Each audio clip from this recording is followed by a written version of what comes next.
Udumo kuNkulunkulu kweliphezulu nokuthula emhlabeni kubantu abathokozelwa nguye. Baba uNsibande okubingelelayo ndlalifa izulu ngithi uJesu Kristu inkosi. Muhleke uNkulunkulu wethu namhlanje usiphile lolu suku lwangumsombuluko emva kwePhasika. Ngiyafisa ukuthi ngidlulise ukubonga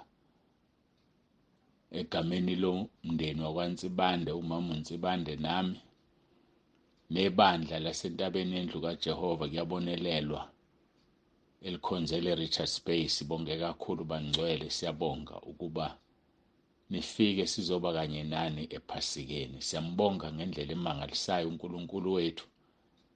Uyasithanda, siyabonga, nokuziphatha kwenu siyabonga. Siyambonga kakhulu uNkulunkulu. Yebo, izingane kuyoba nekhathi ezihlupha ngazo, kodwa-ke nokho sabambisana nabazali.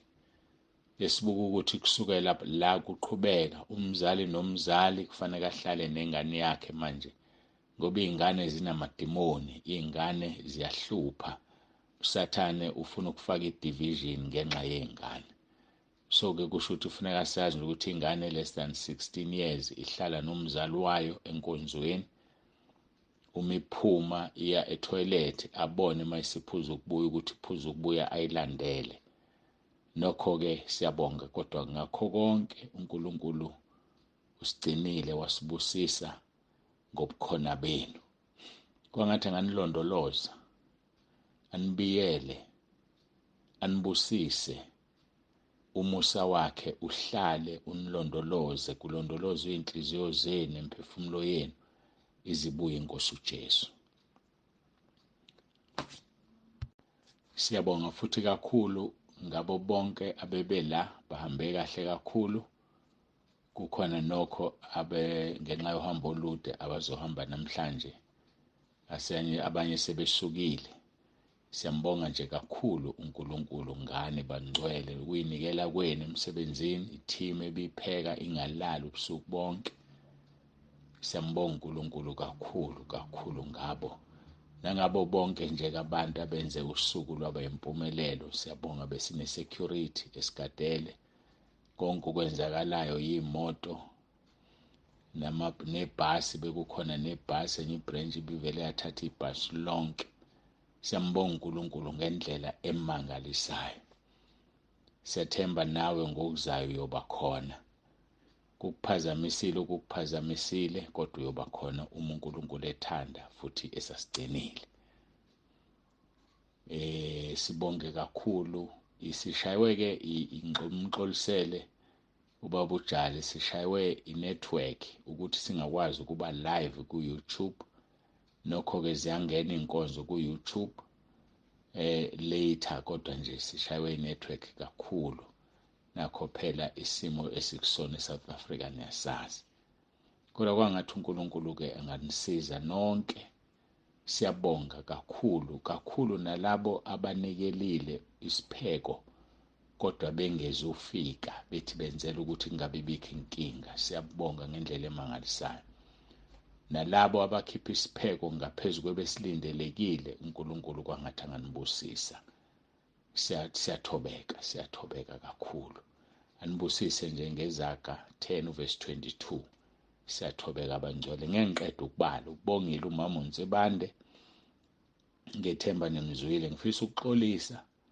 Ngixolisele izwi unumber 4 emazweni ayisikhombisa akurekhodekanga. Ngiyaxolisa kakhulu, sengixolisile nowayesiphathele lona izwi emazweni awu7 elingunumber 4 Eloi lamasabakuthane aliqhamuke alivelanga. Ekugcineni-ke ngicela ukuxolisela ubaba uSithole, uthi angimxolisele ngoba wafika late ngomgqibelo enkonzweni yokugcoba. Umangalile mayesefika ekhaya zithi izingane, hawu baba ufike late. Uthi wayengazi kanti ukuthi kungenile kuWhatsApp. Phela inkonzo yayisiqhubeka. Kodwa-ke ngiyamxolisela kakhulu. Usichazile isimo sokungabi netransport lapho kade efihle khona ikhanda yokuthi abuye i-transport angakwazanga uyicontrola ukuthi isheshe, yena wayesheshile ukuvuka. Ngiyacela-ke simxolele bangcwele kakhulu, asizungena-ke kuloko. uJesu Kristu inkosi. Ukhalile impela exolisa, engilethela imeseji ekuseni ethi ngiyafika ekhaya ingane zithi hawu baba, yayibona loo nto leyo. Uyaxolisa nasekhaya lethu, ngicela simxolele kakhulu. Ngikhulekile nami ngamcelela uxolo enkosini ngakho lokho. Asidluleke sibuyele ezweni lethu-ke ebengicabanga ukuthi sinamaviki mhlawumbe 2 noma mangaka ngazi siphumile kulona. Abase-Efesu chapter 6 isikhali number 7. Kufanele sigijime naso sisiqede bangcwele isikhali number 7. Sofunda abase-Efesu chapter 6, soqala ukufunda kuverse 18. Nokho-ke kunjalo nje singakafundi, masiguqe bangcwele, sikhuleke phambi kaNkulunkulu wethu sizithobe. Babongcwele, babolungileyo, egameni lomfelo wethu Jesu sibonga kakhulu, siyakudumisa. Siyaphinda ukubonga ukuthi bagcinile abantwana bakhe endleleni. Siphinda ukubonga ngempumelelo yenkonzo. Sebeke bangithinta nabe beye kwezinye inkonzo bathi iphasika belingafani namanye amaphasika. Iphasika belihlukile ubukhona phakathi kwabo. Siyakubonga Nkosi kakhulu ngalokho. Siyakudumisa Nkulunkulu nomusa, udumo lonke lungolwakho lukufanele. Sibonga Nkosi ukuphendula imikhuleko yasekhaya lezwi, lapho besikhulekela khona onke amaphasika, lapho kunama-members noma ama-participants asekhaya lezwi. Siyabonga kakhulu ukuthi uyasihlonipha singelutho. Uyasihlonipha Nkosi siyizoni. Uyasihlonipha Nkosi unguNkulunkulu odale konke. Siyacela usingcwelise, usihlanze ngegazi lakho, sibe ngcwele phambi kobuso bakho. Sihambe ngobungcwele phambi kobuso bakho. Ngiyakhuleka ngegama elinamandla likaJesu ophilayo. Singena kule nkonzo manje, ngiyacela ube kanye nathi ngomoya wakho ingcwele, uyicacise, ukhulume inhliziyo yakho. Sicela ngegama lenkosi uJesu ephilayo, uJesu Kristu inkosi. Amen. Bangcwele, izindlalifa zezulu, masiqhubeke sifunde verse 18 to verse 20. Ngokukhuleka konke nokunxusa, nikhuleka ngezikhathi zonke ngomoya. Kulokho nilinde ngesineke sonke nangokunxusela abangcwele bonke. Ninxusele nami ukuba ngiphiwe izwi xa ngivula umlomo wami ngize ngiyishumayele ngesibindi imfihlakalo yevangeli, engiyisithunywa ngalo esiboshiwe ngamaketanga, ukuze ngikhulume ngesibindi ngalo njengokuba kufanele ukuba ngikhulume. Sifunde abase-Efesu chapter 6 verse 18 kuya ku-20. Ngithanda ukuphinda verse 20, engiyisithunywa ngalo esiboshiwe ngamaketanga, ukuze ngikhulume ngesibindi ngalo njengokuba kufanele ukuba ngikhulume. Apostoli Paul wayibhala lencwadi esejele eboshiwe ngamaketanga, kodwa izwi likaNkulunkulu aliboshiwe.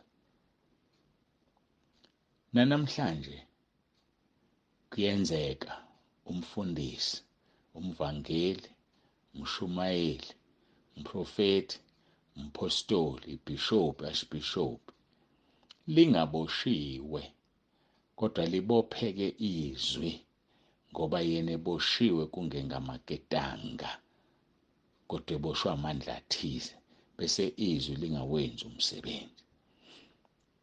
Bazalwane, sithunyiwe, kodwa ekuthunyeni kwethu kukhona abanye bethu ababoshiwe, abakwazi ukukhuluma ivangeli ngesibindi njengokuba kufanele bakhulume. Ngoba banjani? Baboshiwe. Ingakho-ke nami ngihlale ngicela ningithwale ngomkhuleko, singafiki leso sikhathi lapho ngizoboshwa khona ngamaketanga asesihogweni bese ngingakwazi ukukhuluma ivangeli ngesibindi. Isizeni nje bazalwane, ngiyanicela egameni likaJesu Ngoba uJesu ushilo lapha kuLuka chapter 9 uverse 26 no27.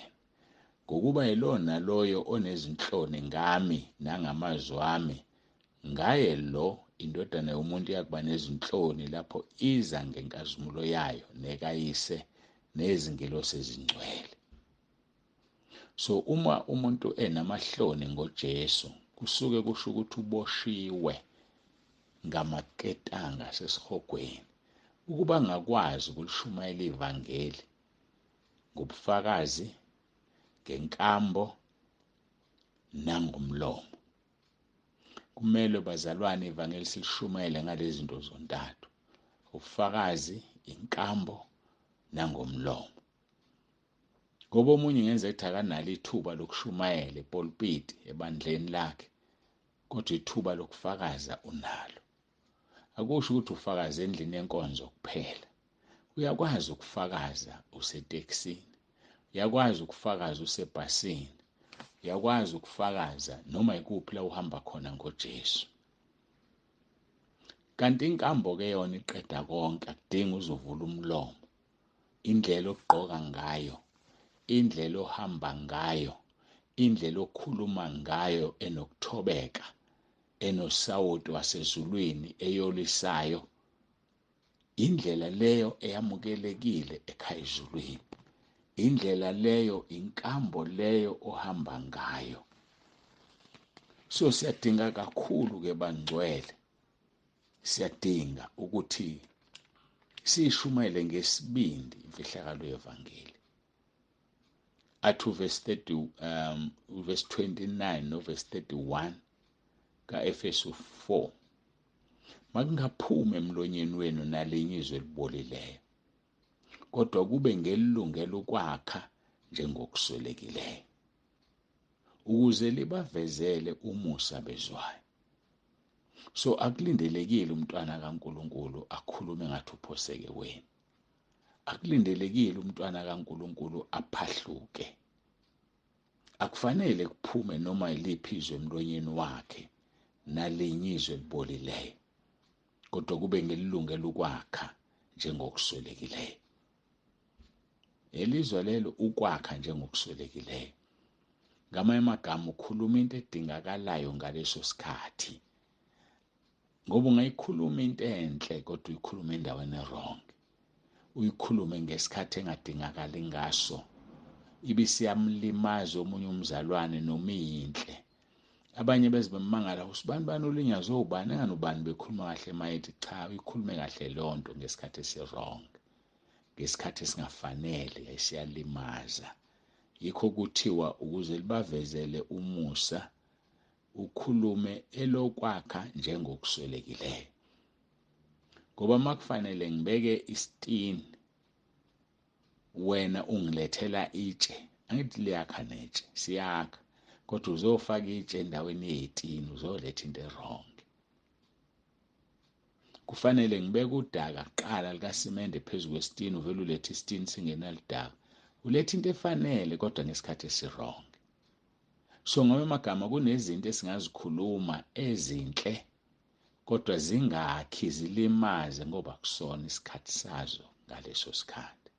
Yikho-ke lithi makungaphumi emlonyeni wenu nalinye izwi elibolileyo, kodwa kube ngelilungela ukwakha njengokuswelekileyo, ukuze libavezele umusa bezwayo. Verse 31, konke okubabayo, nentukuthelo, nolaka, nomsindo, nokuhlambalaza makususwe kini kanye nakho konke okubi.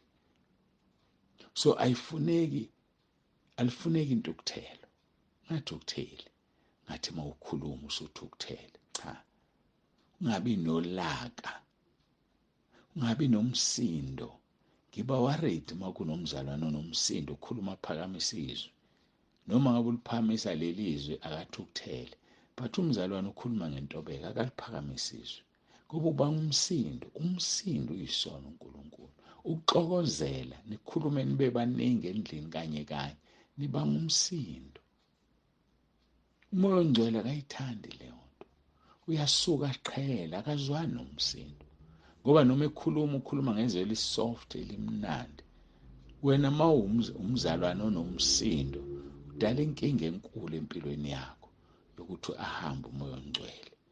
Sizwe kabanzi izolo enkonzweni yokuvuka kukaJesu ubumqoka bukamoya ongcwele obuphilisa nemizimba yethu efayo. Inkosi uJesu ivuke ngamandla kamoya ongcwele. So-ke siyamdinga umoya ongcwele. Ngoba ngumsindo uyamxosha. Ungahlambalazi, khuluma amagama angalungile, wehle nje udilinga umcabangelo omunye umuntu. Kuthiwa makususwe kini kanye nakho konke okubi. Yonke nje into embi ayisuke kuwe. Ivesi yokugcina besithi manje niphathane ngobumnene, nihawukelane, nithethelelane njengalokhu noNkulunkulu wanithethelela ngoKristu.